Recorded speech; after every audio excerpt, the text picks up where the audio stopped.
উত্তর চব্বিশ পরগনার বসিরহাটে বিজেপির পরিবর্তন যাত্রা অনুষ্ঠানে বক্তব্য রাখতে গিয়ে উত্তরাখণ্ডের মুখ্যমন্ত্রী পুষ্কর সিং ধামি, সভাপতি সুকান্ত মজুমদার, লকেট চ্যাটার্জি, রুদ্রনীল ঘোষ সহ অন্যান্য নেতারা উপস্থিত ছিলেন।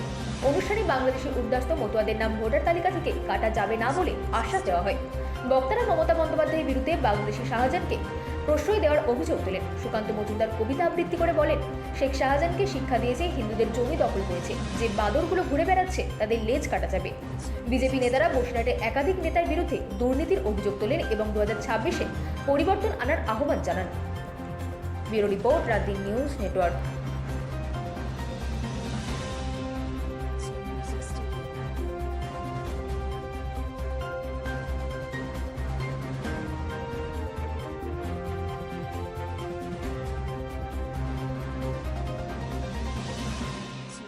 Studio.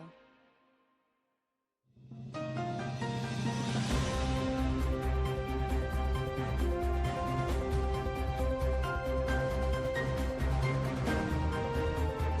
Music Studio.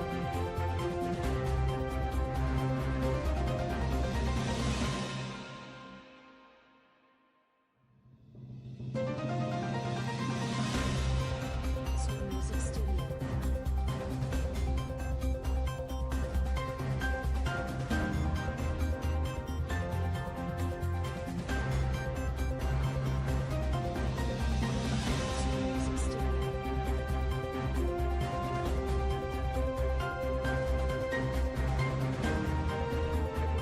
ভুল এবার নয় 21-এর ভুল, বসিরহাট জুড়ে শুধুই পদ্ম ফুল। এই স্লোগান নিয়ে আমাদের সামনের দিকে এগিয়ে যেতে হবে। এই মমতা বন্দ্যোপাধ্যায় 2011 সালে ক্ষমতায় আসার পর পশ্চিমবঙ্গের 36,000 গ্রামের মধ্যে 9,000 গ্রামকে উনি হিন্দু শূন্য করে দিয়েছে। এই দক্ষিণ 24 পরগনা আপনাদের পাশের জেলা, তার সকল মোল্লা আমাদের এখানকার এই জেলার শেখ শাহজাহান, যিনি মুখ্যমন্ত্রীর কোলে তোলেন, যিনি মহিলাদের ইজ্জত নেওয়ার কাজ করেছেন, সম্ভ্রমকে নষ্ট করেছেন, মুখ্যমন্ত্রী মমতা বন্দ্যোপাধ্যায়ের আশীর্বাদে ভেবেছেন যা ইচ্ছে তাই করব, বেঁচে যাব।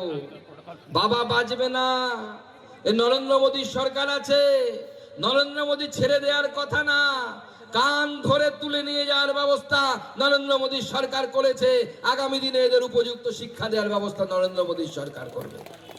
আপনাদের এই শেখ শাহজাহান সন্দেশখালী, জেলেখালী, দুর্গা মণ্ডপ, সন্দেশখালী 1 ব্লকের নেজার থেকে শুরু করে হাতগাছি থেকে শুরু করে অনেকগুলো গ্রামকে হিন্দুদের সম্পত্তি দখল করে নিয়েছে। সন্দেশখালী হিঙ্গলগঞ্জে 142 বিঘে জমি, সেই জমি এই রাক্ষস সে নিজে দখল করেছে হিন্দুদের কাছ থেকে এই জমি নিয়ে। তাই মুখ্যমন্ত্রীর এই আদরের ভাই এখন বাদর হয়ে সিবিআই এর কাছে জমা পড়েছে। আরো যত এরকম বাদর আছে সব তৃণমূলের বাদরের লেজ কাটার ব্যবস্থা বিজেপি করবে, আমরা করব, আমরা ছাড়বো না। অনেক লাফাচ্ছ এই ডালে ও ডালে সে ডালে, তবে যে ডালেই যাও বিজেপির খাঁচায় যদি একবার ঢোকো, ওই খাঁচা থেকে বাপু আর বেরোতে পারবে না, ওই খাঁচার ভেতরেই শেষ পর্যন্ত থাকতে হবে। সেজন্য বলছি বেশি লাফিও না। আমরা মনে রাখবেন, আমরা সন্দেশখালী থেকে এই লাস্ট লোকসভা নির্বাচনে, আমি বলছি কেন 21-এ আমাদের এখানে কোনো ফুল ফোটেনি, কিন্তু এবার সন্দেশখালীতে আমরা 8,000-এরও বেশি ভোটে লোকসভাতে এগিয়ে আছি। আর এসআইআরে বাদ পড়ে গেছে 14,592 নাম।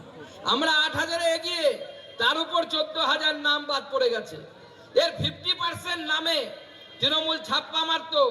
তৃণমূল আপনার বাবার ভোট দিয়ে দিত, যে মারা গেছে, হয়তো আপনার মা হয়তো আজ থেকে 5 বছর আগে মারা গেছেন, গত হয়েছেন, স্বর্গবাসী হয়েছেন, তার ভোট তৃণমূল এসে ছাপ্পা দিত। এবার ছাপ্পা দিতে পারবে? দিতে পারবে? লিস্টে যদি নাম না থাকে কার নামে ছাপ্পা দেবে? ছাপ্পা এবার নেই, লিস্টে নাম নেই, জনগণ তৃণমূল কংগ্রেসকে এবার ধাপ্পা দেবে। সেই দিন আসছে, সেই ধাপ্পা দেওয়ার দিন আসছে, জনগণ ধাপ্পা দেবে। পশ্চিম ভারতবর্ষের বিজেপির মুখ্যমন্ত্রী আছে, কিন্তু এই রাজ্যে পরিবর্তন মানে কি? এই রাজ্যের মুখ্যমন্ত্রীর পদে বিজেপির মুখ্যমন্ত্রী বসার মানে কি?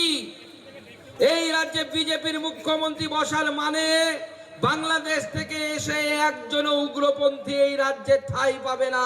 এই জন্য ভারতীয় জনতা পার্টির সরকার দরকার।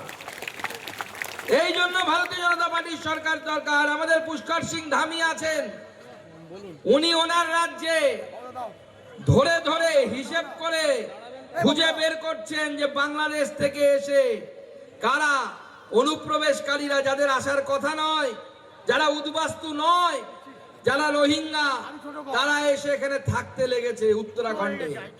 উনি সবাই কানটা ধরছেন, কানটা ধরে সোজা ফেরত পাঠানোর ব্যবস্থা করছেন। বিজেপির সরকার পশ্চিমবঙ্গে এলে কি হবে?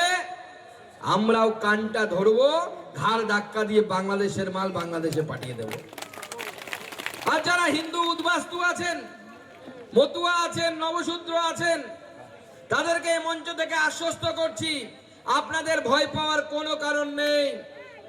এই দেশে আপনি যদি উদ্বাস্তু হয়ে এই দেশে প্রবেশ করেন, এই দেশের প্রতি, এই মাটির প্রতি সুকান্ত মজুমদারের যতখানি অধিকার আছে, আপনারও ততখানি অধিকার আছে।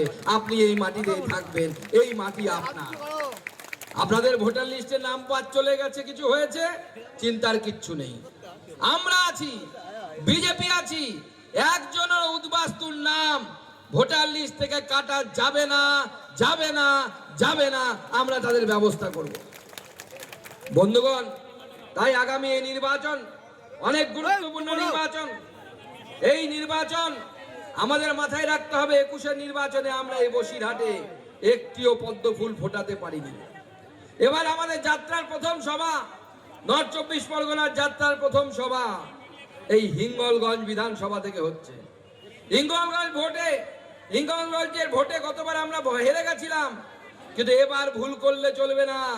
এইবার এই হিঙ্গলগঞ্জে সবার প্রথমে পদ্ম ফুটবে, পদ্ম ফুটবে, পদ্ম ফুটবে।